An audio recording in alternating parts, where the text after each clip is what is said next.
Lady Marbury smiled at the Duke of Ravensgate and pinched her niece on the arm at the same moment, so that no one in the room saw either the smile or the pinch for what they were.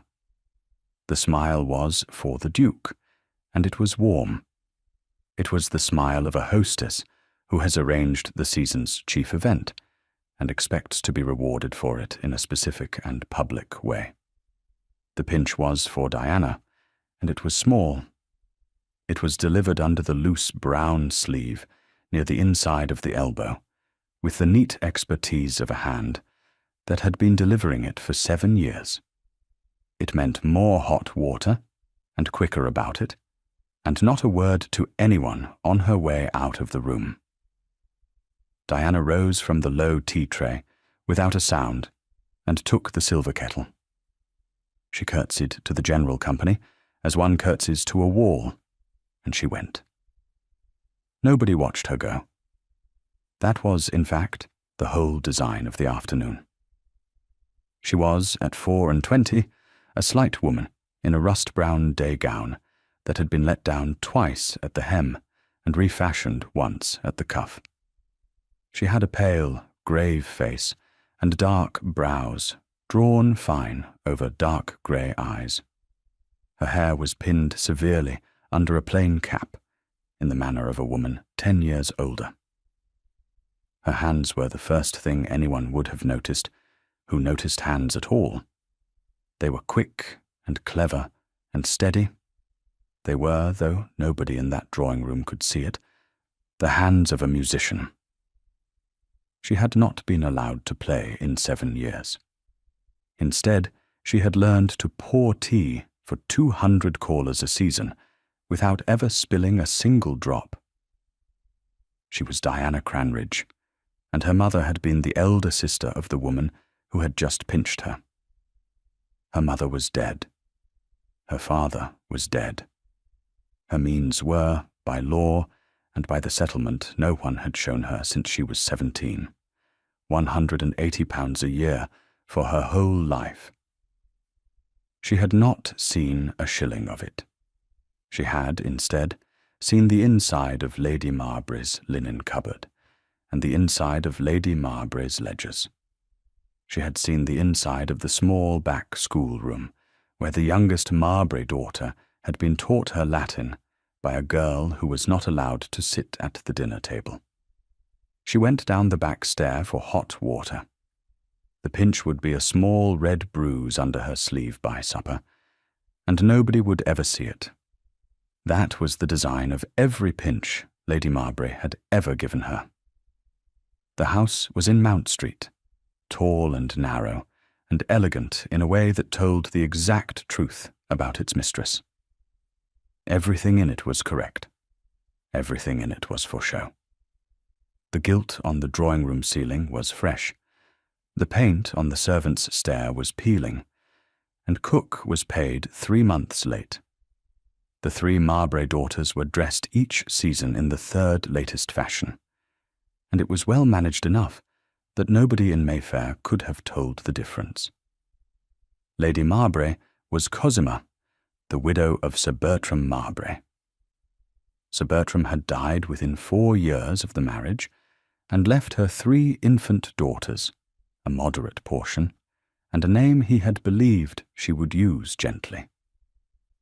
She had not used it gently. She had used it entirely to prepare her daughters for a marriage market she had failed to conquer herself. She had failed for one reason only. She had been the younger of 2 daughters, and her elder sister had been beautiful and quiet, and had married a scholar with no fortune whom she loved. Cosima had watched that marriage from the outside for 11 years. Then her sister had died in a bad winter, and the scholar 6 months after her, and Cosima had gone to the funeral in a fine black bonnet and had brought back the daughter. Diana had been 17 when she came into her aunt's house, in the black gown of a girl still mourning both parents. She had brought with her, in a small trunk, the only 3 books her father had refused to sell before he died. She had brought no jewels and no music, though her mother had taught her the pianoforte, because the pianoforte in the house at Ely had gone with the rest of the sale. She had brought, folded very small, a single piece of paper. It was a copy her father's clerk had made for her, in the last week of his life, of the crucial clause of her mother's marriage settlement. Her aunt had taken the piece of paper on the first evening. Cosima had said kindly enough that such papers should be kept safe. She had said she would keep it for Diana in her own escritoire, along with the original the executor had sent up. She had opened the escritoire and put both papers inside. She had turned the small brass key and said nothing more about the matter for 7 years.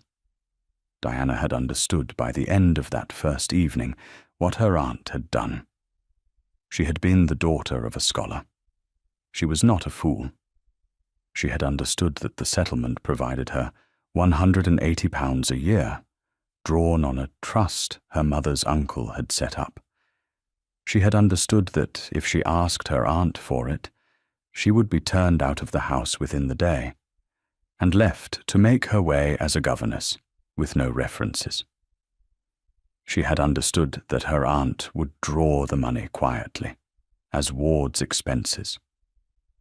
No one in the trust office would trouble to ask about an orphan girl in the care of a respectable widow in Mount Street. She had made her decision, in the cold, in the small back bedroom she was given at 17. She would stay. She would eat what she was given, and would earn her keep in whatever way was asked of her. She would keep the copy she had, because she was not sure her aunt knew it existed, folded very small, inside the cover of the smallest of the 3 books she had brought. She would wait. For what she was waiting, she could not have said. She had thought at first she was waiting for her aunt to die. Then she had noticed that her aunt was in vigorous health, and could be expected to live another 20 years. Then she had thought she was waiting for a friend. But her aunt allowed her few. Then she had thought she was waiting for a place, an offer of quiet employment, some small change she might turn to advantage. But her aunt intercepted every letter. In the end, she had stopped waiting for anything in particular, and had simply gone on. It is the plainest form of courage. Nobody notices it. Nobody thanks anyone for it. It is the whole way the world turns. Now she was 24. Now the youngest Mowbray daughter was nearly 19, and had, since last spring, been considered out. Now Cosima had all 3 daughters unmarried, and on her hands, and had begun to move. She had moved that spring by a specific and clever route. She had written to her late husband's second cousin, a woman she had not troubled to know for 20 years, who happened to have married very well. The second cousin was the Dowager Duchess of Ravensgate. The dowager was elderly and gravely ill, and had one son, unmarried at 32, whom she wished to see settled before she died. Cosima's letter had been a small model of the art. She had said nothing about her daughters. She had asked only whether the dowager, as a great favour, would accept a small, quiet visit in the season, and whether her son could be persuaded to come with her. The dowager had accepted. She had accepted because she was dying. She had accepted because she wanted, before she went, to have seen every unmarried girl of decent birth her son might possibly take, and to have formed her own opinion. She had told her son so, plainly, over her medicine. He had bowed to her, and said, "Very well, mother." He had said it because his mother was dying, and asked for very little, and because he was, in all things not involving his own dignity, a dutiful son. He was Ellis. He was Duke of Ravensgate at 32. He had come into the title at 27, on the sudden death of his father in a hunting accident. He had spent the 5 years since in the House of Lords, and in the great mouldering pile of South Cross in Kent, learning the true cost of what he had inherited. South Cross was falling. Its roof had needed replacing for a decade. Its farms had been let go by a father who had preferred hounds. The tenants were tired. His steward was tired. His mother was dying. He himself was tired to the marrow of the polite scheming of every woman in Mayfair, with a marriageable daughter and a mother alive. He was tall. He had a face that people called cold, and that his few close friends called simply tired. His eyes were a very dark brown, so dark they read almost black at candlelight. His hair was raven black. He dressed well, and always in dark colours, because he had no patience for the finery of men his age. He was, in the house, a serious young Whig of the reforming set. He was, in private, a serious young man who had gone straight from his father's funeral into responsibility, and had not yet been permitted to grieve. He had come, that afternoon in Mount Street, because his mother had asked him. He had brought her carriage. He had helped her up the shallow steps. He had bowed to Cosima Mowbray in the correct way. He had said the correct things. He had sat and had begun the polite and dreadful business of being shown the 3 Mowbray daughters. They were seated in a row. Cosima had thought carefully about this. The eldest was placed farthest, so that her beauty would come slowly upon a viewer, as a good picture does. The youngest was placed near the fire, because she had a small colour when warmed. The middle one was between them, in a dress Cosima had had refashioned from the eldest's last winter gown. Cosima did not think about her much, because she had never been able to think of a use for Alice. Priscilla was 26. She was the beauty. She had been the beauty at 17. She was still the beauty at 26. 6 seasons had passed. No offer had come. The fact was one Cosima did not permit to be spoken in the house. Priscilla had golden hair and a white throat, and a way of turning her head that had been much admired at Almack's the season she came out. She had learned, in the years since, to smile without moving her mouth very much, because a smile that shifted her upper lip was less becoming than a smile that did not. She was clever, in the sharp, narrow way of a woman who has decided a thing is owed her. She had decided at 10 that she would be a duchess, and she was still deciding it 6 seasons on. There was under the beauty a small, worn place that a careful eye could see. She was not cruel. She was frightened. She had been raised for one purpose, and the purpose had not yet been achieved, and the fear of not achieving it had begun to eat her from the inside, like a slow, small mouse. Alice was 22. She was the middle, and she was not the beauty. She had brown hair, and a plain, kind face, and eyes the colour of tea. She read when she could get books. She was Diana's ally in that house, though the two of them were careful never to be seen as friends. When Diana was ill, Alice brought her a cup of broth by a back stair. When Alice was frightened, Diana held her hand under the table. It was very little. It was, sometimes, everything. Jemima was 19, the youngest. She had been out one season, and was, by all indications, going to be out for several more. She was a giggling girl, easily led, who followed Priscilla's tone in every room, because it was safer than choosing her own. She had, though nobody in the family had troubled to notice, a real gift for languages. Diana had taught her Latin because Cosima had said Latin was useless for a girl and had refused to hire a master.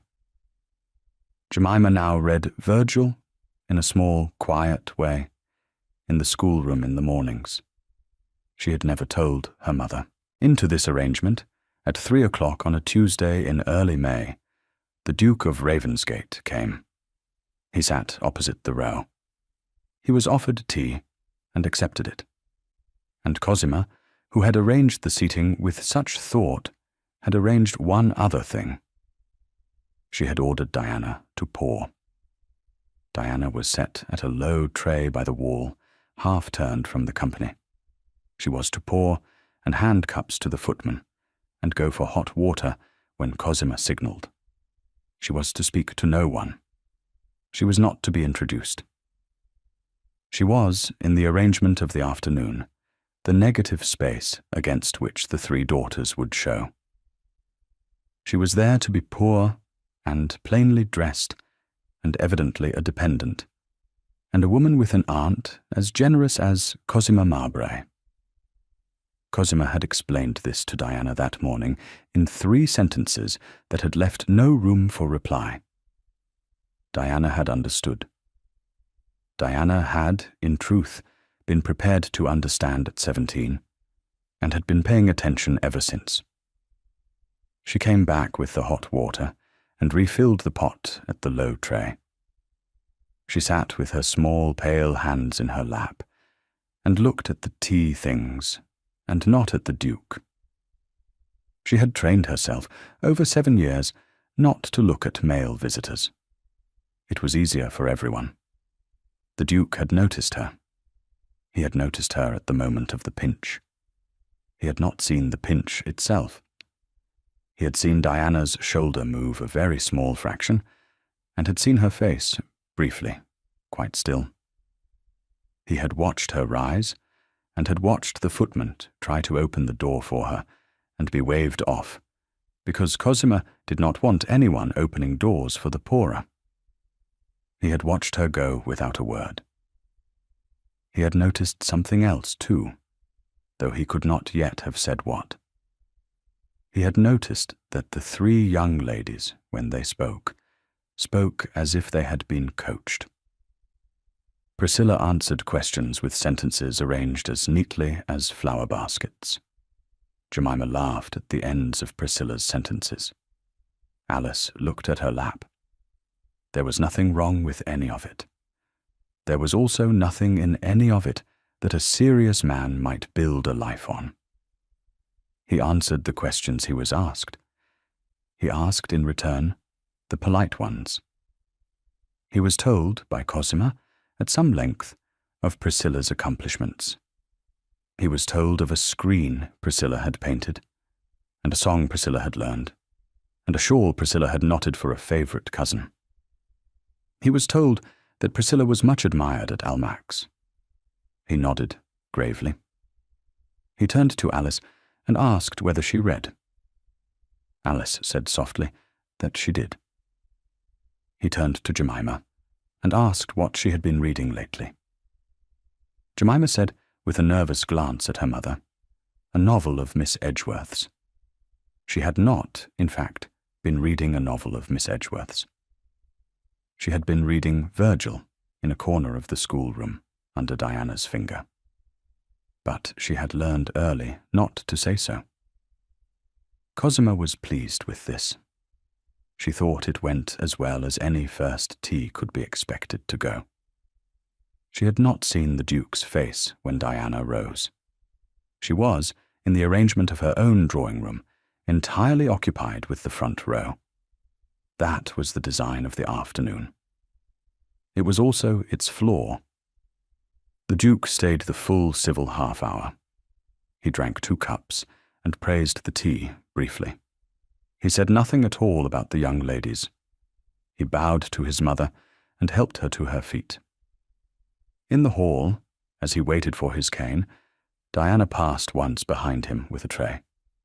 He turned his head very slightly, but did not speak. She did not look up. Then she was gone. In the carriage he was silent a long moment. His mother, who was accustomed to his silences, said nothing at all. At last he said quietly, "Not Priscilla." His mother said, "No." She said it exactly as one says no to a bolt of cloth one does not want. "Nor the youngest." "No. The middle one is a good girl." "She is." The dowager rearranged her rug over her thin knees. "She is not, however, the girl you need." He did not answer for some minutes. Then he said, "There is a niece, a dependent." His mother said nothing. "Pouring tea," he said, "in brown." The Dowager Duchess of Ravensgate turned her head at last and looked at her son. She was a small, worn, keen-eyed woman with the fine bones of a woman who has been beautiful a very long time ago. She said, "I know." "You saw her?" "I saw her when we came in the hall, straightening the flowers." She paused. "Her name is Cranridge." He nodded once and did not ask his mother how she knew. His mother had made a habit, in her illness, of learning the names of every young woman in every house she called at, so that when her son said one at last, she would already know something about her. It was a small piece of work she had done, silently, for a year. "Well," he said after a moment, "that is at least an afternoon not wasted. Ellis," his mother's voice was very quiet, "do not raise her, and then set her down. Not that girl." "I do not raise anyone, mother." "You do," said his mother. "You cannot help it. It is your title. Take care." He inclined his head and did not answer. The carriage moved on down Mount Street in the fine afternoon light. Inside the tall, narrow house, Cosima Mowbray was already telling her eldest daughter that the Duke had come. She said it in the small, pleased voice of a woman who has laid her groundwork well. A second call would follow, and Priscilla was to be ready. Priscilla was pleased, Jemima was pleased for her, and Alice sat with her hands in her lap and said nothing. Upstairs, in the schoolroom at the top of the house, Diana Cranridge sat down at the plain desk where she taught Jemima her Latin. She put her hand under her sleeve and pressed the small hot place near her elbow and thought about nothing at all. She had learned, at 17, not to think about the Pinches. It was the only defense she had. She had been safe at the end of every afternoon, so long as she did not think about them, and she had been safe for 7 years. She did not know that afternoon, she had been seen. She would not have believed it if she had been told. The second call came 3 days later. It came under a small, polite pretext. The Duke had, he said, promised his mother that he would call again to ask after Lady Mowbray's health, which had been said, at the last call, to be a little indifferent. Cosima had not, in fact, said her health was indifferent. She had said her nerves were sometimes troubled. But she was not the woman to refuse the frame the Duke offered her. She was in the drawing-room within the quarter hour, in a new cap. Priscilla was in the drawing-room within the half-hour, in a new gown. Jemima was in the corner, Alice was on the sofa, and Diana was upstairs, teaching Jemima's cast-off Latin lesson to the youngest child of the housekeeper, as she had done every second afternoon for 4 years. Cosima had thought this arrangement safe. The Duke had, after all, come to see her daughters, and would not think to ask after a niece. She had underestimated him, in the ordinary way that women who have never met a serious man underestimate serious men. The Duke had come, in fact, to observe Diana. He would not have said so. He would not, if pressed, have permitted himself to admit it. He had come, he told himself, to learn a little more of the household. He had come to see whether the arrangement of the drawing-room was as it had been, whether the tea was again poured by a poor relation in brown, whether the young ladies were seated in the same order. He had come, he told himself, to be thorough. He was shown up. He bowed and sat, and accepted his tea, this time from Priscilla's own hand. He said the correct things about Lady Marbury's health, and allowed Priscilla to talk. She talked well. She spoke of a lecture on antiquities she had lately attended, and of a small watercolour of a Roman ruin she had lately made. She did not, once, ask him a question of her own. His eye went, briefly, to the mantelpiece. There was a small volume there, half hidden behind a china dog. He said, "Are you a reader of Latin, Miss Marbury?" Priscilla was too well trained to falter. She said sweetly that she read a little. Very little. She could not, of course, read Virgil at sight. Nobody could. The Duke said mildly, "One of my sisters, when I was a boy, learned it very well from our mother. It is not, I have always thought, a language reserved to men." Priscilla smiled and said she quite agreed. But of course, she added lightly, there had not been the opportunity in her own girlhood to learn. Her governesses had been more concerned with the accomplishments. It was such a pity. Cosima nodded gently at this. The Duke said nothing and glanced at Alice. Alice's cheeks were pink, and she was looking at her hands. He said casually, "And your other sister, Ma'am? The youngest? Does she read Latin?" Cosima laughed. It was the small laugh she used when she meant to close a subject. She said Jemima was a hopeless dawdler over any book at all. She had tried, she said, to have Jemima taught, but it had proved quite hopeless. She said this loudly enough for Jemima to hear, and Jemima looked at the carpet. The Duke said gently, "Miss Jemima, what is your favourite Latin author?" There was a small silence. Jemima's ears grew hot. She looked, with a quick sideways glance, at her mother's face, and then at the door. It was as if she were making a small calculation. Diana was upstairs and could not save her. Priscilla could not save her.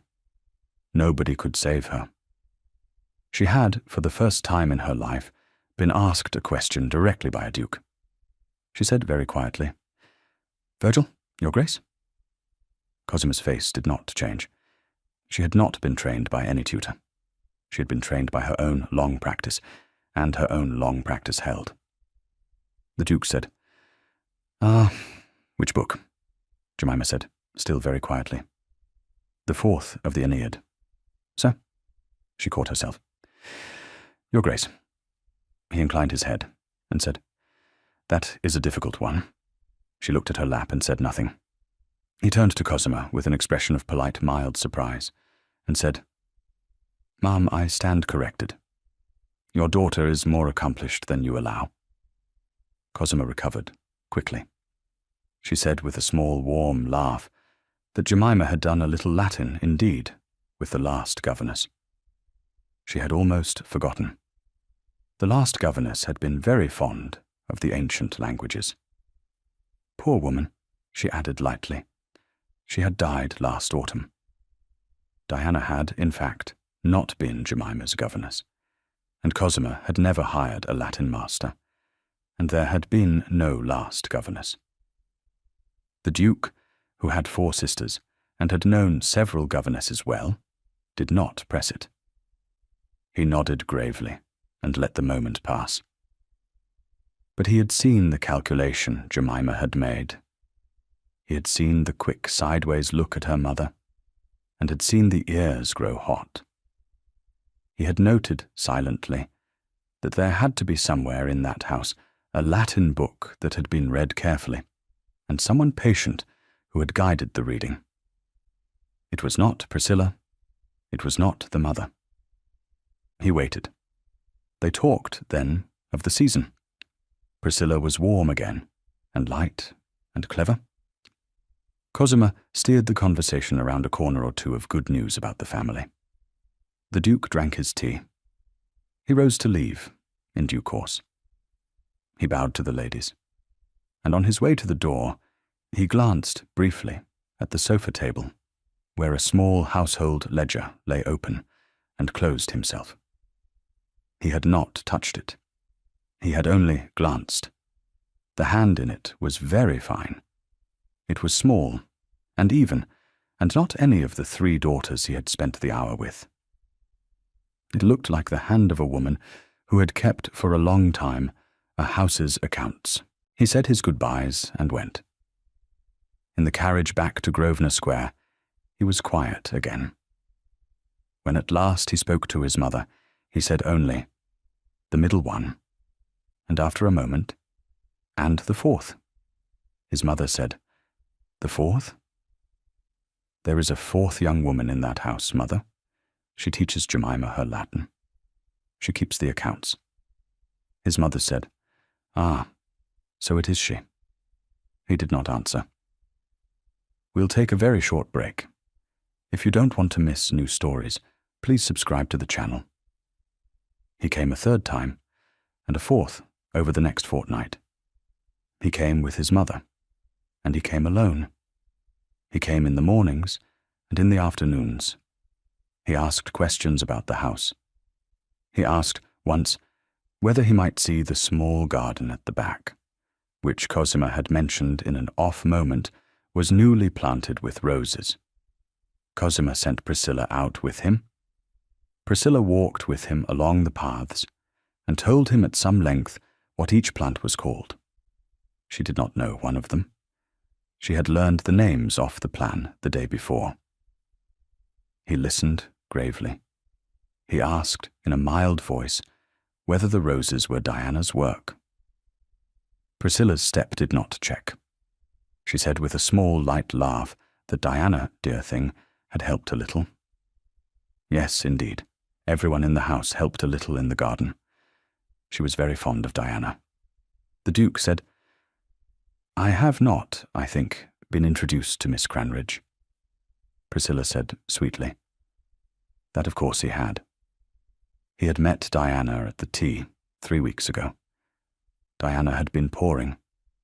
She was such a dear thing, but very shy, and she preferred not to be introduced formally to visitors. She was, poor soul, a little afraid of company. It was, Priscilla said, the awkwardness of her situation. They all felt so for her. The Duke said, "I see." He said it in a voice his mother would have recognized. His mother knew that voice. It was the voice her son used in the Lords, when a speaker had said a plain untruth in a fine sentence, and it was not yet time to say so. He did not press it, and did not, on that 3rd visit, insist on seeing Diana. He said his goodbyes to Cosima and to the sisters, and left. But that night, from Grosvenor Square, he wrote a small note in his own hand, and had it delivered at 8 in the morning, by a footman he trusted, to the Mount Street house. The note was addressed to Miss Cranridge, care of Lady Marbury, and it enclosed, inside its outer paper, a smaller note which was not to be given to Lady Marbury. The outer note said, courteously, that His Grace the Duke of Ravensgate hoped to have the pleasure of being introduced to Miss Cranridge at his next call, if her aunt could be persuaded to make the introduction. It was a polite public letter. Cosima read it, of course, over Diana's shoulder, and smiled her small hostess smile. She said, without any warmth, that Diana would have to be introduced. There was nothing to be done for it. But she was, of course, to say very little, and to say nothing whatever of the house or of her position. The inner note said, in a smaller hand, "If you can walk in the garden tomorrow at 10:30, I will be there. Come with the spaniel and a book." Say nothing of this to anyone." E.R. Diana read it 3 times over the plain deal table in the schoolroom. The footman who had brought it was long gone, and nobody had seen her open the inner paper. She sat with it in her hand, and understood, quickly and coldly, that she now had a choice she had not asked for. She could burn it. If she burned it, nothing would change, and she would go on. In 3 weeks or a month, when it was plain the Duke did not intend Priscilla, Cosima would turn her rage inward on the household, and Diana would take the brunt of it for the summer. She had taken worse summers. She would take another. Or she could go into the garden at 10:30 in the morning with the spaniel and a book. She could speak to the Duke of Ravensgate. She could give him whatever it was he wanted from her.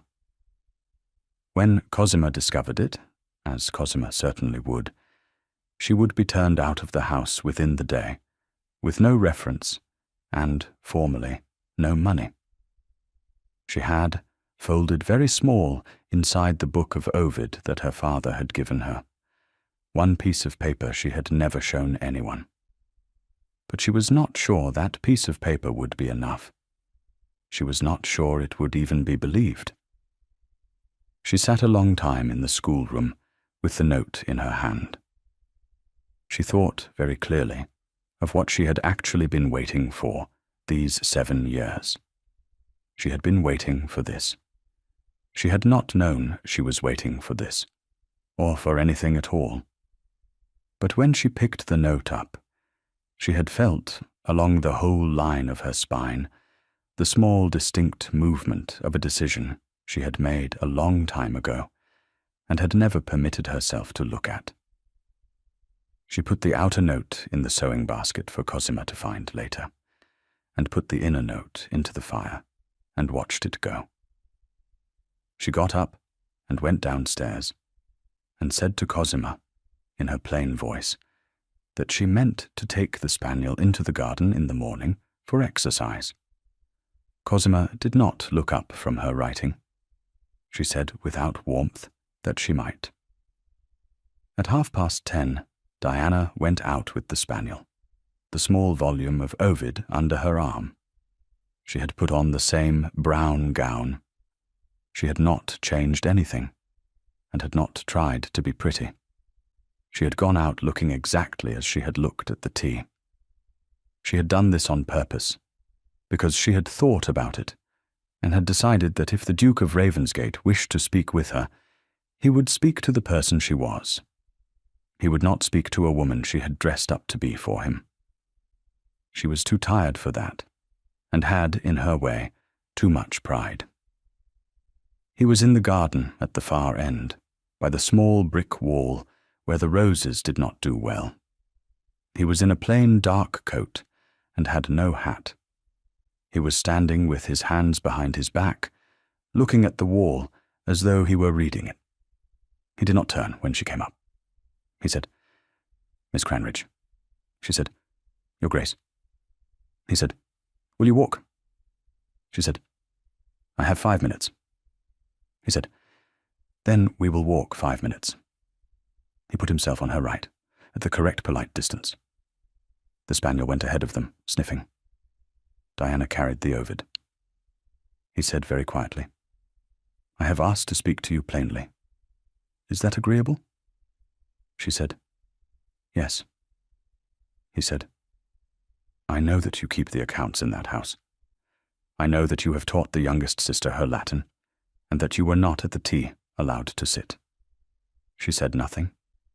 He said, "I know also that I have no right to ask you any question I am about to ask, but if you are willing to answer, I would be grateful." She looked at her hands on the little book. She said, "Ask." He said, "Are you kept in that house against your will?" She thought a long moment. Then she said, "No." He nodded once. She said, and this was the harder thing to say, "I stay because I have nowhere better to go, and because my aunt has papers that belong to me, and that I cannot get out of her without a solicitor." He did not turn his head. He kept walking at her pace. He said, "What sort of papers?" She said, "My mother's marriage settlement. There is a small annuity in it, of £180 a year. That is mine. My aunt has been drawing it for 7 years, and has never given me a shilling of it.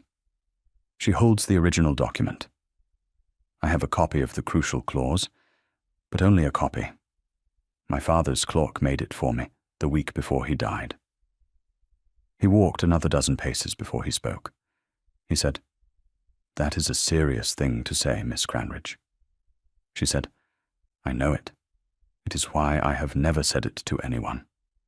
He said, "Do you say it to me because you wish me to act on it?" She stopped walking.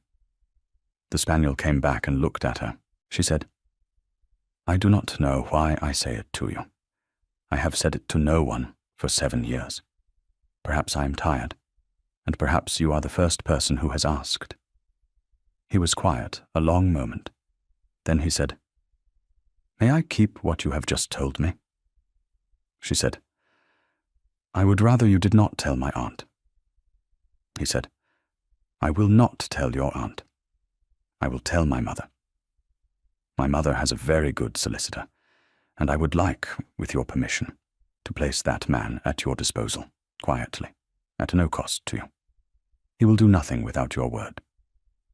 Diana looked, for the first time, straight at him.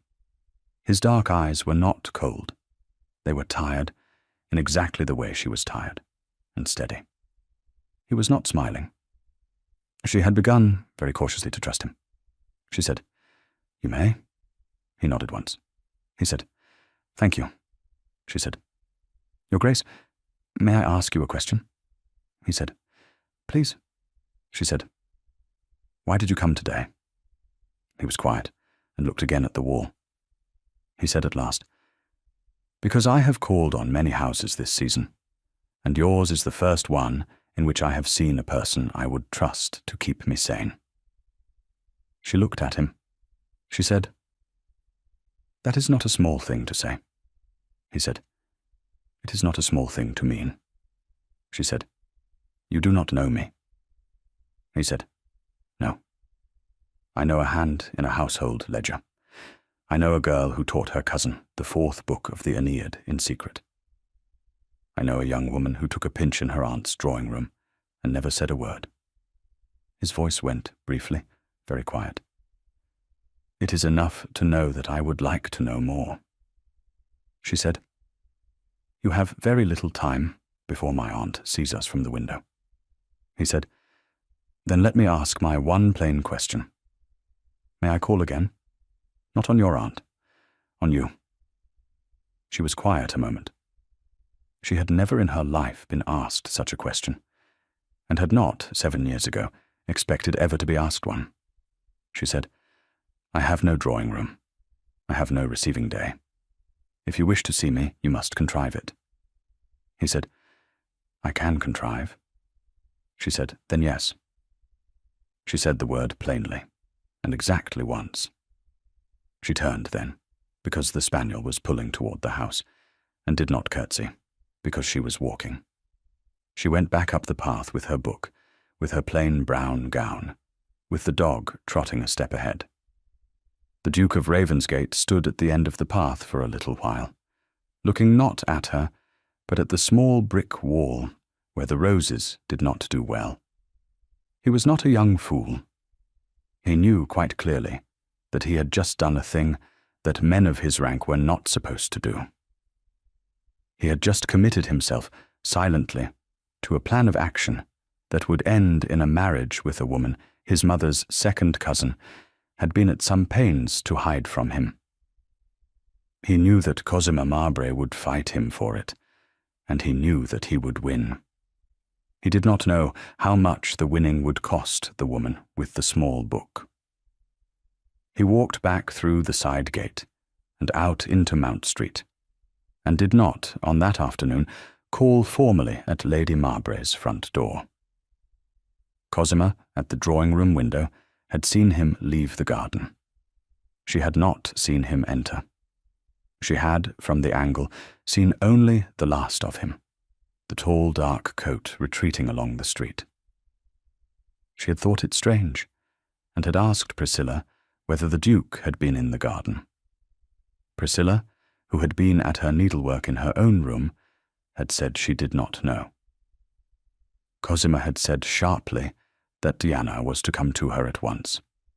Diana came, and said she had walked the spaniel in the garden, as arranged, and had seen no one. She said this in her plain voice.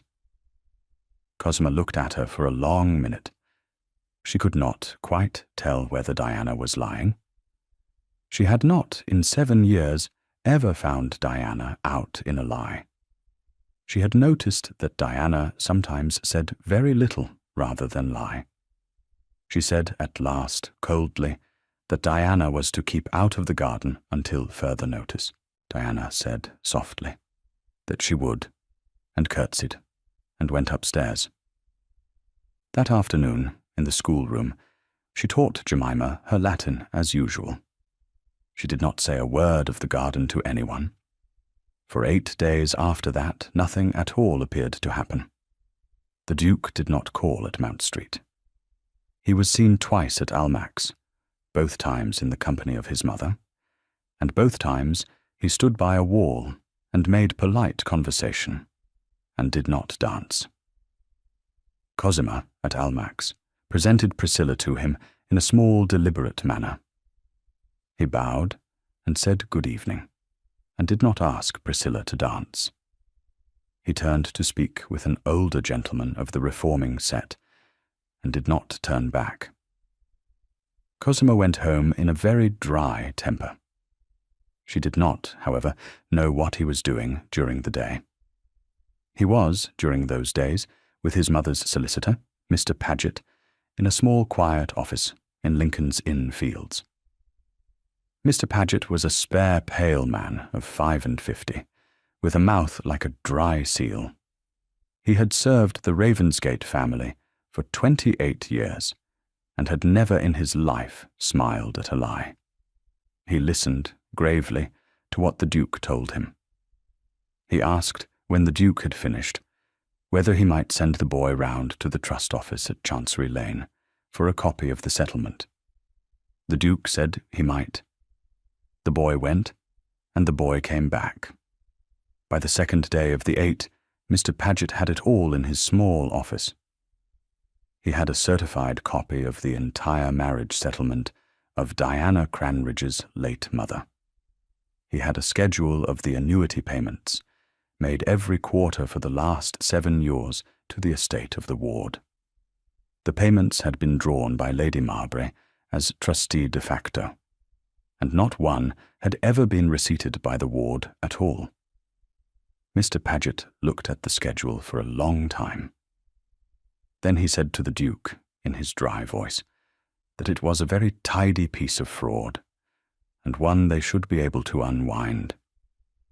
He said he would prepare a summons in Chancery, in the ordinary form, and place it before a master, who would require Lady Marbury to produce the original document. He said the ward, if she wished, should attend, and that he did not, in any case, propose to move without her word. The Duke said, "You will have her word this week." Mr. Paget said dryly, "I hope so, Your Grace. Do not put yourself in the position of having asked a young woman to make a decision she cannot make. It is not her aunt she has to fear. It is what is done in her name without her asking." The Duke said, "You are right." He rose. "I will bring her to you myself." He went that evening to his mother's house in Grosvenor Square, and sat by her bed. She was worse. She had been worse for a fortnight, and her breath had grown loud and thin in the small hours. She had refused, that afternoon, to see the doctor. She had said she wished to see her son. She said when he came in, "Have you spoken with her?" He said, "Yes, in the garden, 8 days ago." She said, "And?" He said, "There is something you should know, Mother. Her aunt has been drawing her mother's annuity for 7 years. She has never given her a shilling. The Dowager Duchess of Ravensgate closed her eyes for a long moment. She said, "That woman." He said, "Paget is preparing a summons. I will bring the girl to him this week. He would like her word before he moves. You said once that I should not raise her and set her down. I do not intend to set her down. I intend to marry her." His mother opened her eyes. There was, in them, a light he had not seen for a year.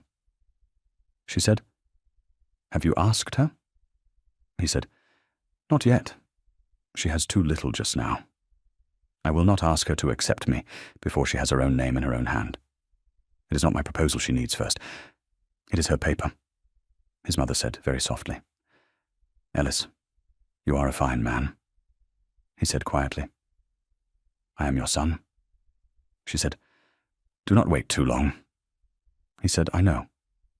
She said after a moment, "Go and get her then, and bring her to Paget, and do not let that woman keep her another quarter." He kissed her thin, dry hand. He said he would. The next morning he wrote another small note. This one he sent to Alice. He had judged Alice correctly. He had noticed, at each call, that Alice went out every morning to a subscription library in Curzon Street, alone, on foot, with the spaniel, and stayed the better part of an hour. He wrote to her that if she cared for her cousin, and could be trusted, he would be at that library at 11 on Thursday, and would like a word of 10 minutes. He signed only his initials. Alice was a plain, kind, timid young woman. She had feared her mother her whole life, and had feared her sister only a little less. She had never, in her 22 years, done a single thing her mother had not directed. She read the note twice, and sat very still a long moment. Then she folded it small and put it inside her stocking, because she had heard once in a novel that this was the safest place to keep a letter you did not want your mother to find. On Thursday, she went to the library at 11 with the spaniel. The Duke was there, and rose.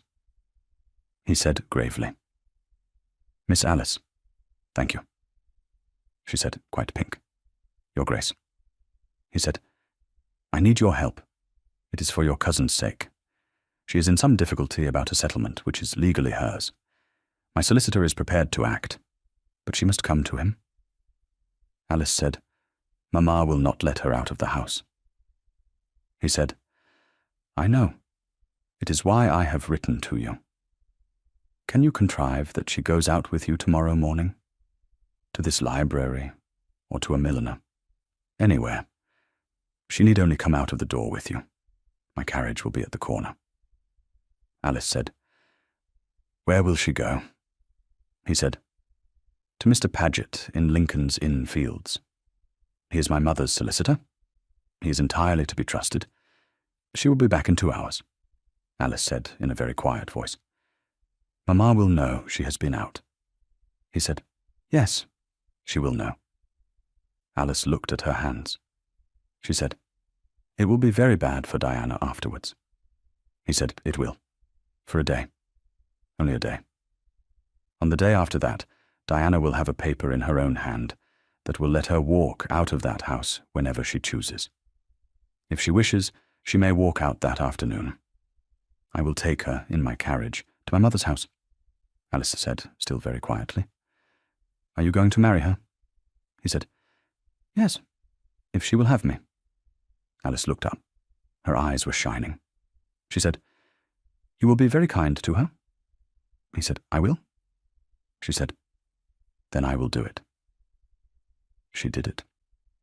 She did it the next morning, before breakfast, in an ordinary way that raised no suspicion. She simply said to her mother, over the breakfast table, that she needed a new pair of gloves, and would go out to the shops with Diana at 9. Her mother, who had begun to be tired of the daughter's company that season, said absently to go and come back promptly. She did not look at Diana. She was reading the paper. Alice and Diana went out together at 9. The spaniel came too, because it always came out with Alice.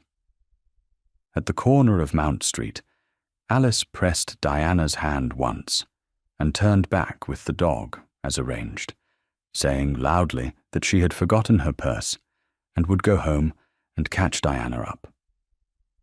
Diana walked on, alone, to Grosvenor Square, where the Ravensgate carriage was waiting at the corner. She was in it and away before the clock at St. George's had struck 10.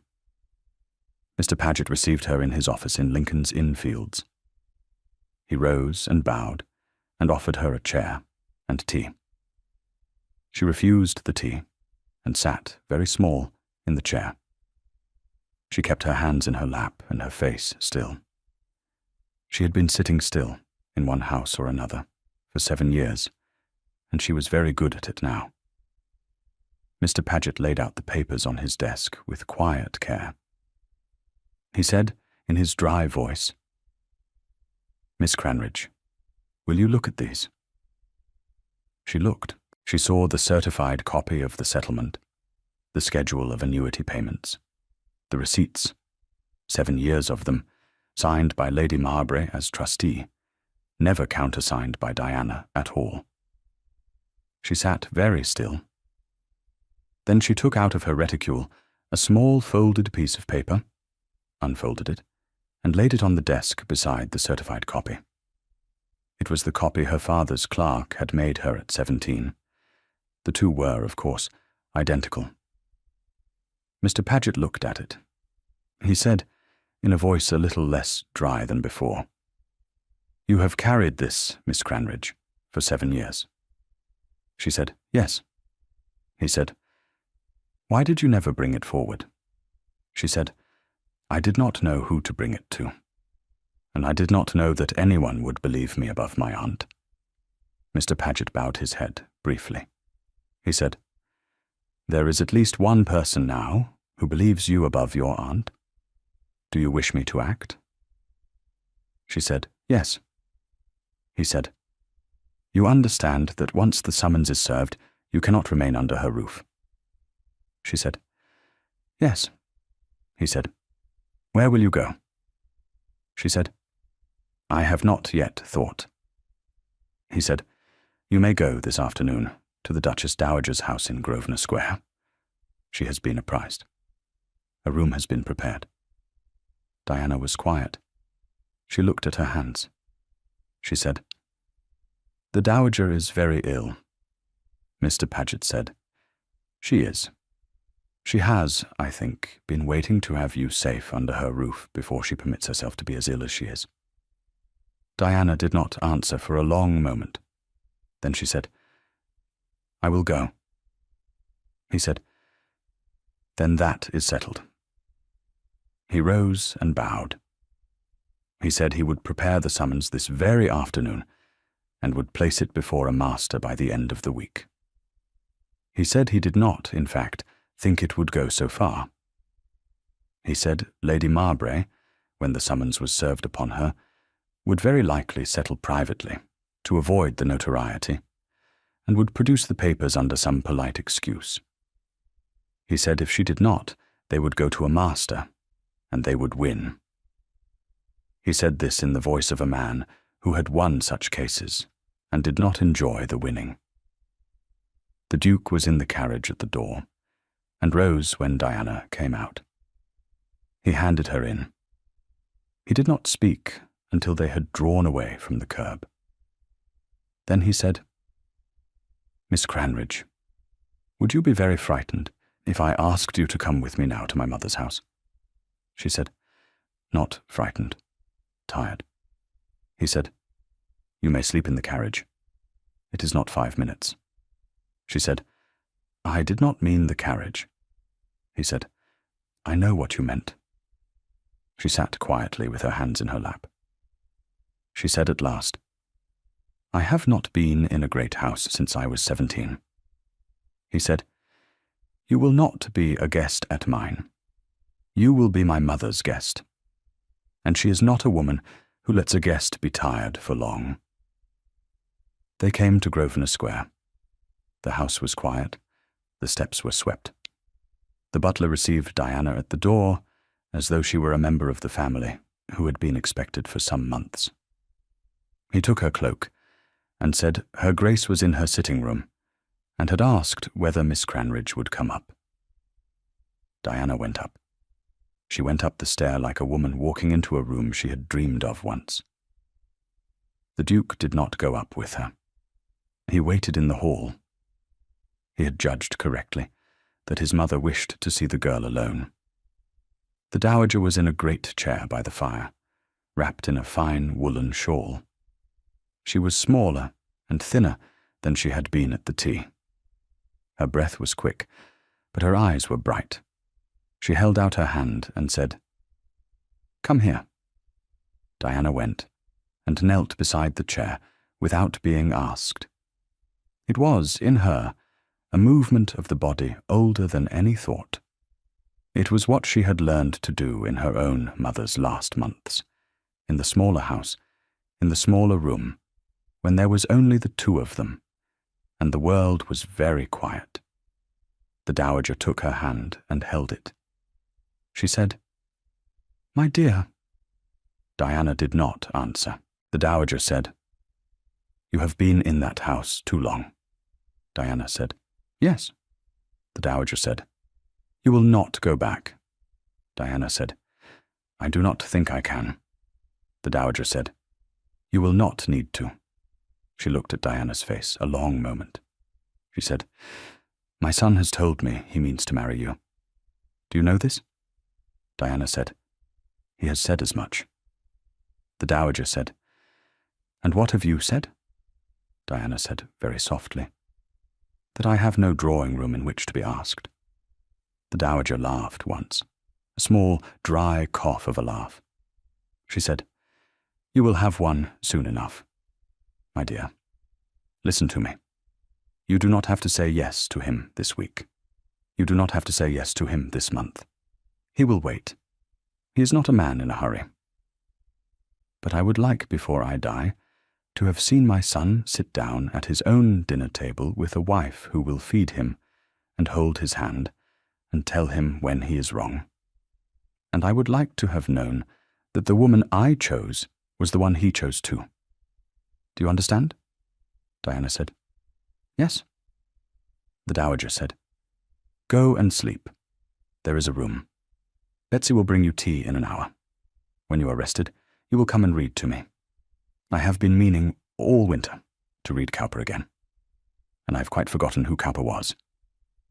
Diana said, "You have not forgotten, ma'am." The dowager said, "No, but it pleases me that a young woman knows he is not forgotten. Go." Diana kissed the thin hand and went. The Duke in the hall did not ask her anything. He said, "Betsy will show you your room. There is a bell if you need anything. I will not trouble you today." She said, "Thank you," and went upstairs. Back at Mount Street at 11:30, the note from Mr. Paget was delivered to Lady Mowbray by a boy of the house of Lincoln's Inn. Cosima read it in the drawing-room. She read it once and read it twice. She rang the bell so violently the bell rope came away from the plaster. She called for Diana. There was no Diana. She called for Alice. Alice came, quite pale, and said that Diana had been called away to the house of a family friend, and had not, so far as Alice knew, meant to be back before evening. Alice's cheeks were bright with the lie. Cosima looked at her once, understood immediately, and struck Alice across the face with the flat of her hand. Alice put her hand to her cheek. She did not cry. She said very quietly, "You should not have done that, Mamma." Cosima said, low and quick, "You have helped her." Alice said, "Yes." Cosima said, "You will not go out again this week." Alice said, "I do not need to go out. She's safe."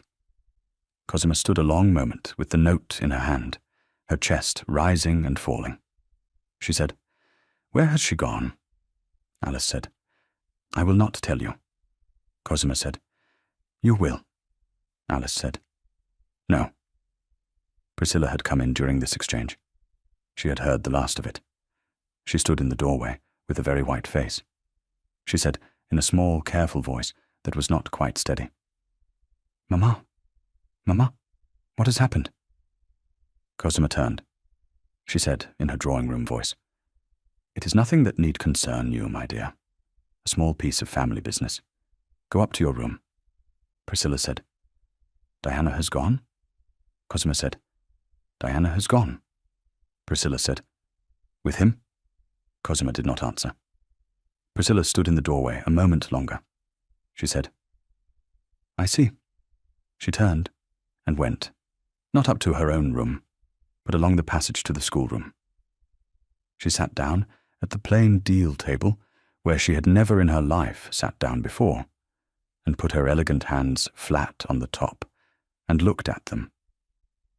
She thought, for the first time in her 6 seasons, quite clearly, about the person she had become. She thought about how long her mother had been shaping her toward this one prize. She thought about the pinches under Diana's sleeve. She had, of course, known about the pinches. Everyone in the house had known. She had never said a word. She sat a long time in the schoolroom. Downstairs, Cosima was writing. She was writing to her sister-in-law, the wife of a small country baronet, asking whether the family might, in an emergency, come down for a fortnight to Wiltshire. She was writing to her banker, asking for a small advance, and to her hairdresser cancelling a session. She was, in short, moving to weather what she had begun to understand as a storm. She had not yet seen its true size. She had not yet, in her 7-year habit of underestimating Diana, understood that Diana had left her house because Diana now had, for the first time, somewhere to go. She learned that on the second day, when Mr. Paget called in person at 3:30, with a young clerk carrying a portfolio and a bailiff at the front door. He said, in his dry, courteous voice, that he had come to serve a summons upon Lady Marbury in the matter of the trust estate of one Diana Cranridge, spinster, of Mount Street. He said he would leave the summons with her steward if she preferred, but recommended that she read it herself and consult her own solicitor without delay. Cosima read the summons. She read it standing by the mantelpiece with the paper in her hand. She read the schedule of payments, the affidavit of the certified copy from Chancery Lane, and the names of 2 witnesses to the copy her father's clerk had made her niece at 17. She was very white, and more angry than she had ever been in her life. She said in her drawing-room voice, "There has been a great misunderstanding, Mr. Paget." He said, "That may well be, ma'am." She said, "I have been drawing that annuity as trustee for the maintenance of my niece." He said, "I do not doubt it, ma'am. The court will require the receipts. It will require a full accounting. It will, I think, ask why the ward, being of age some 3 years, has never signed a single receipt of her own." Cosima said, "She has been ill." Mr. Paget said, "Ah," Cosima said, "she has been of a delicate mind. I have not wished to trouble her with business." Mr. Paget said, "That is a great pity, and a great expense to spare her." He inclined his head. He said he would leave the papers, and that the hearing was set for that day fortnight. He said he did not, in fact, believe it would come to a hearing. He said if Lady Marbury wished to save the family embarrassment, she had only to do 3 things. She had to produce the original settlement. She had to deposit the 7 years' arrears into an account in the ward's own name. She had to provide such account of her stewardship as her own solicitor advised. He said this would, in his opinion, be an accommodation the ward's advisers would accept. and that the ward would in that case not press for costs. Cosima said, in a voice she had not used since her early widowhood. "And who advises the ward, Mr. Paget?" He said, "I do, ma'am." She said, "And at whose expense?" He said, "At mine." She said, "That is a very handsome charity, Mr. Paget." He said, "It is not charity, ma'am." He bowed and left, and the bailiff went with him. Cosima stood in the drawing-room with the summons in her hand for a very long time. She did not cry. She had not cried in 20 years. She thought. She was clever. She was, in her narrow, terrible way, one of the cleverest women in Mayfair. She understood quickly that her position was not defensible on the merits. She understood also that her position had one remaining strength, and she held it in her hand. The summons had told her a great deal. It had not, however, told her that Diana was already at the dowager's house. It had left her, on that count, room to guess. And she guessed correctly. She sent a note that afternoon by a chair, hand-delivered, to the Countess of Larkfield in Berkeley Square. The Countess of Larkfield was the Duke's aunt. She was Bathsheba's youngest sister. She was giving, that Saturday, the largest ball of the season, a ball to which every Whig of consequence and every hostess who cared to be seen would come. The invitation to Cosima and her 3 daughters had gone out 3 months before, in the ordinary run of Cosima's second-tier acquaintance.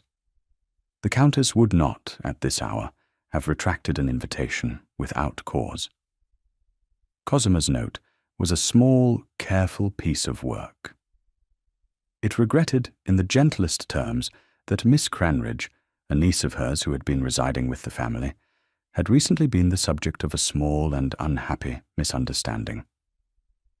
Cosima wished, out of pure charity, to reassure the Countess that any awkwardness at the ball would be handled by the family with the greatest discretion.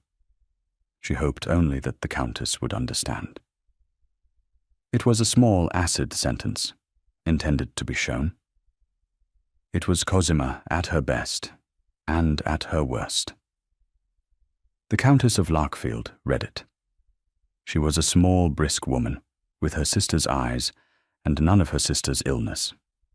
She had, that morning, received a note from the Duke Ellis, her nephew, informing her that he would be bringing Miss Cranridge to the ball as her own guest, and asking her to receive Miss Cranridge in her own carriage. She read Cosima's note twice, and turned it over. She said mildly to her secretary, "So the woman means to make a scene." The secretary, who had been the Countess's secretary for a decade, said mildly back, "Yes, my lady." The Countess said, "Well, let her." She sent no answer to the note. She sent, that afternoon, her own carriage to the Duchess Dowager's house in Grosvenor Square, with word that on Saturday evening the carriage would call for the Dowager's guest, Miss Cranridge, at 9:30. Diana received the message in the small, quiet library where she had been reading to the Dowager, and looked at it a long time. She had been at Grosvenor Square 8 days. She had slept, at first, 12 hours at a stretch, and had eaten as she had not eaten in 7 years. She had sat several times each day by the Dowager's chair, and had read her Cowper, and had listened to her stories of the old Queen's court, and had kept her thin, cold hand warm under her own. She had walked once in Kensington Gardens on the Duke's arm in the mornings. He had not asked her again, and had not touched her hand. He had only walked with her, and shown her the ducks, and told her about his tenants at South Cross. She had begun to see, in his careful reticence, exactly what kind of man he was. He was a man who did not want to press. He would wait for her forever, if she asked him to. She would not ask him to. She had also learned, from the Countess's secretary that afternoon, that Cosima had sent her acid little note, and understood at once what Cosima meant to do at the ball. She said quietly to the Countess's secretary, "Please tell her ladyship I will come." She went that evening to sit with the dowager. She said, "Ma'am, Lady Marbury means, at the ball, to name me publicly." The dowager said, "Yes, she would." Diana said, "May I answer her, if she does?"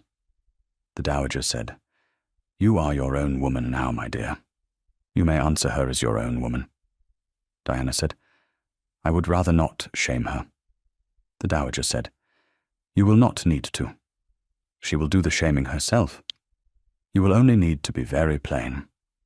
Diana said, "I will try." The dowager said, "You will succeed. You are, my dear, a good deal better at plain speaking than my son, which is fortunate. He is going to need someone to do it for him in the house."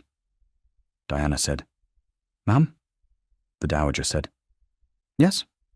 Diana said, "If at the ball he asks me again, I will say yes." The dowager was quiet. Then she said, "Good." Diana kissed her hand. The night of the ball came. The Countess's house in Berkeley Square blazed with candles. The rooms upstairs were opened out into one another. The band was in the gallery. The staircase was hung with early roses. There were 300 guests, 4 dukes besides the host, half the cabinet, 2 royal cousins, and a poet the Countess had lately taken up.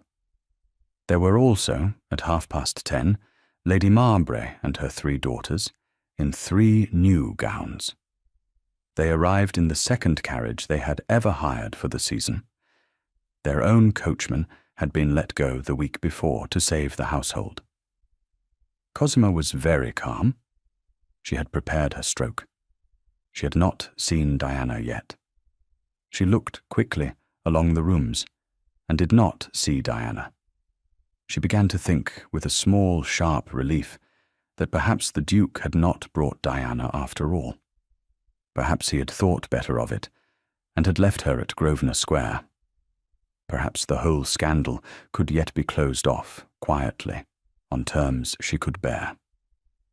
Then the crowd in the door of the second drawing-room parted briefly, and she saw Diana on the arm of the Countess of Larkfield. Diana was in a plain gown of very fine grey silk. It fitted her exactly. Her dark hair was dressed simply, without ornament. She wore at her throat one small brooch of her mother's, a pearl set in a plain gold band. She had carried it, folded in the smallest of her 3 books, for 7 years. She had put it on for the first time that evening. She looked quite quietly, like herself, and like a woman of standing. Cosima had one moment. She took it. She went across the room with her 3 daughters behind her, as one goes when one has decided that the only remaining move is to hold what ground one has. She stopped a step from the Countess and curtsied. She said in her drawing-room voice, pitched to carry to the 6 people nearest, "Lady Larkfield, how kind of you to receive my niece. Diana, dear, you must not tire her ladyship." Diana said nothing.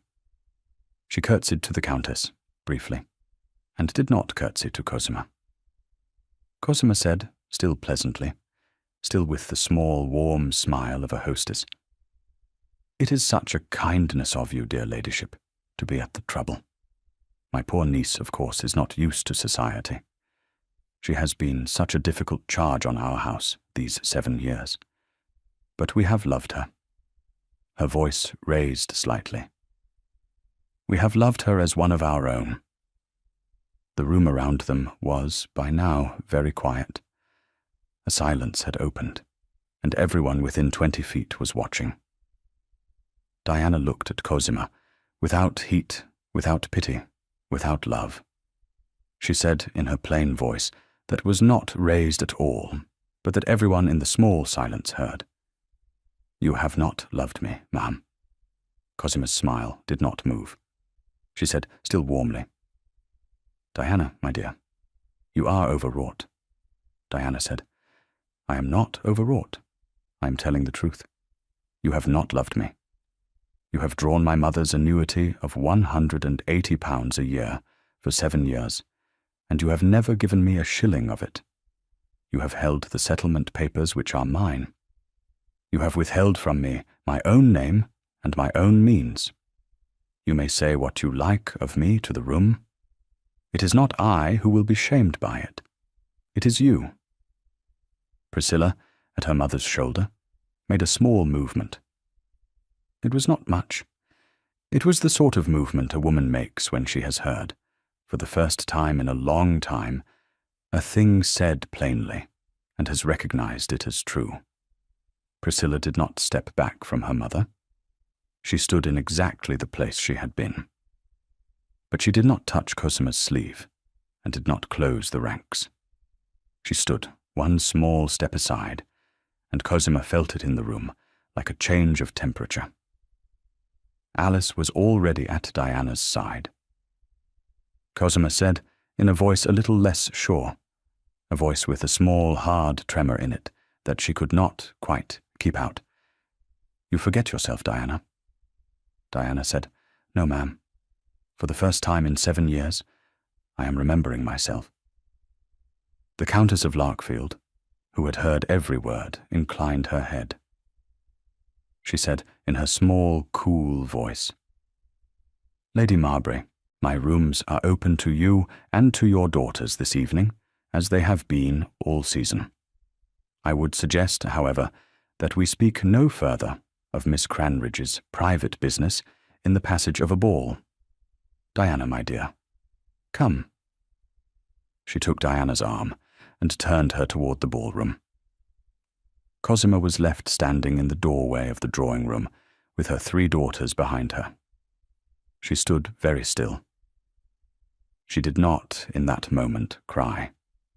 She would not, in this house, in this century, ever cry. But she understood, quite clearly, that she had lost. The Duke came through the crowd, not quickly, but at his own quiet pace. He bowed to the Countess, and bowed to Diana. He said, in a voice pitched so that only Diana and the Countess heard him, "Miss Cranridge, may I have a word in the small blue room?" Diana said, "Yes, Your Grace." He offered her his arm, and she took it. She had never in her life taken a man's arm at a ball. Her hand did not tremble. She had done a harder thing in the last 5 minutes than she would ever be asked to do again in her life. They went, together, across the ballroom, in front of 600 eyes. Nobody in the room now failed to notice her. The band was still playing. The dancing had not stopped, quite, but had thinned. There were, in the doorway of the blue room, 1 or 2 elderly people who had been sitting there, and rose politely as they came in and went out, closing the door behind them, without a word. They were alone. He said, "Miss Cranridge." She said, "Your Grace." He said, "I asked my mother's permission a fortnight ago, and she gave it. I asked Mr. Paget's advice yesterday, and he gave it. I am asking you now." She said, "Ask." He said, "Will you marry me?" She was quiet a very long moment. Then she said, "Yes." He said, "Not for the estate. Not because we have said tonight that I am your ally. Not because of your aunt. If you say yes only because of any of those things, we will find that out later, and it will be hard for both of us. I would rather hear no now than yes for the wrong reason." She looked at him. Her dark grey eyes were very steady. She said, "I would not have said yes for any of those things. I said yes because you are a serious man, and because you asked me plainly, and because for 8 days I have watched you not press me. That and one other thing." He said, "What?" She said, You have not once asked me to be different from what I was in the garden. You have not brought me a fashionable gown. You have not asked me to sing. You have not asked me to walk with your friends. You have asked me only to sit by your mother, and to read to her, and to think. I have not been asked to think by anyone in 7 years. He said quietly. You will have to think a great deal if you marry me. She said, I would like to. He said, then it is done. He did not take her hand. He bowed to her, formally, and said, Miss Cranridge, thank you. She curtsied. They went back into the ballroom. The Countess met them at the door and put out her hand, and drew Diana in among her own people, and gave the Duke a look that said, without a word, that she was pleased. Cosima and her 3 daughters left the ball at 11. They did not stay for supper, and nobody remarked on their leaving. It is one of the small, dreadful truths of a great ball that the arrival of some people is watched, and the departure of others is not watched at all. They drove back in silence to Mount Street. Cosima did not speak. Priscilla did not speak. Jemima looked out at the streets. Only Alice, in the corner of the carriage, said one small thing. She said, half to herself, She was very fine tonight. Cosima said, without turning her head, Be silent. Alice was silent. The matter after that went quickly. Mr. Paget called upon Lady Marbury's solicitor at 10 the following morning. The solicitor, having read the summons and the affidavit and the schedule, and having formed his own view of his client's prospects at a hearing, advised her to settle.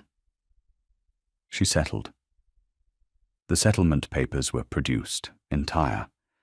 The annuity was accounted for. 7 years of arrears, with such interest as the master would in the end have imposed, were deposited into an account in Diana's own name at Coutts. Costs were not pressed for, and Cosima's name did not appear in the papers. It was, as Mr. Paget had predicted, an accommodation. The betrothal was announced in the Morning Post within the fortnight. It was announced in the small, formal terms which the Ravensgate family used for such things. It was read in every drawing-room in Mayfair, and remarked upon by everyone. The Dowager Duchess of Ravensgate, in her sitting-room in Grosvenor Square, had it read aloud to her by Diana, who was sitting at her feet on a low stool. The Dowager put out her hand and rested it on Diana's dark head, and said, Well. The marriage took place at St. George's, Hanover Square, 6 weeks later, quietly, in the presence of the 2 families and a very few close friends. Diana wore a gown of white silk. It had been cut and made in 3 weeks by a modiste of the Countess of Larkfield's choice, and she had paid for it herself with her own money, out of the account at Coutts. She walked up the aisle on the arm of the Countess's husband, since her father was dead. She was given away, formally, by no one, because she had, at last, no need of it. The service was brief. She said her vows in her plain, steady voice. The Duke said his in a voice a little rougher than his usual. The Dowager, though very ill, insisted on coming. She sat in the front pew, wrapped in 3 shawls, and held Alice Marbury's hand. Alice had, after some quiet negotiation, been allowed to come, as the only one of the Marburys present. Priscilla had sent a note of decorous congratulation from Bath, where the family had gone the day after the ball. Cosima had sent nothing. Jemima had sent, folded very small inside her sister's note, a single line in her own hand. Thank you for the Latin. Diana had put it inside the small book of Ovid, where it would live for the rest of her life. The Dowager died in October, at Grosvenor Square. Diana was with her, and Ellis was with her. The Dowager knew them both at the end. she said in her last afternoon, holding Diana's hand. "You will do very well. Go on being plain. Do not learn our manners. We have had enough of our manners in this family." Diana said, "I will not learn them, ma'am." The dowager said, "Good." She said, "Ellis." Her son said, "Mother," she said, "look after each other." He said, "We will." She closed her eyes, and some hours later, in the small hours of a very cold night, she went quietly, without pain. Ellis did not weep at the bedside. He wept once, standing in the passage outside the door, with his forehead against the cold plaster, while Diana held his other hand. He wept for exactly the length of time he had, 5 years before, at his father's funeral, not been able to weep. Then he was quiet and went in.